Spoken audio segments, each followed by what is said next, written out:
Leader, I rise today to address a crisis that is eroding the very foundation of our education system, a crisis that this government continues to ignore at the peril of our children's futures. As schools reopened this year, over 2,700 teaching posts remained unfilled across the country, with special schools and DEIS Band 1 schools bearing the brunt of this shortage. In Dublin, Wicklow and Kildare, more than half of the schools reported unfulfilled positions, forcing principals to redeploy special education teachers to mainstream classes, thereby depriving our most vulnerable children of the support they desperately need. This is not just a staffing issue, it is a failure of planning, a failure of policy and a failure of political will.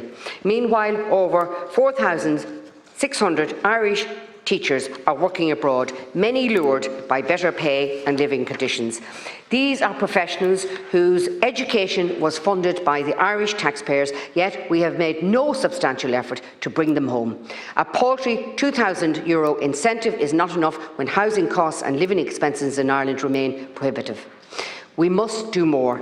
I propose the following measures. 1. Reduce career breaks to 1 year. Limit career breaks to a maximum of 1 year to ensure that our trained teachers remain within the Irish education system.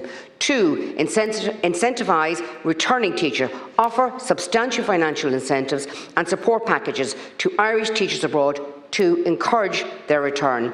And 3. Mandatory service period. Implement a requirement for newly qualified teachers to serve a minimum of 3 years in the Irish education system before seeking employment abroad. These steps are not about restricting freedom, but about ensuring that our investment in education yields returns for our own communities.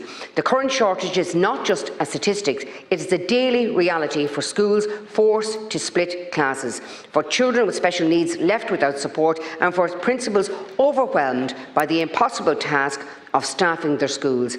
I call on this chamber to hold a debate on this issue, and I call on the Minister for Education to appear before us to discuss this and answer questions on it. We cannot continue to ignore this crisis. It is time for decisive action to ensure that every child in Ireland has access to quality education they deserve. Thank you.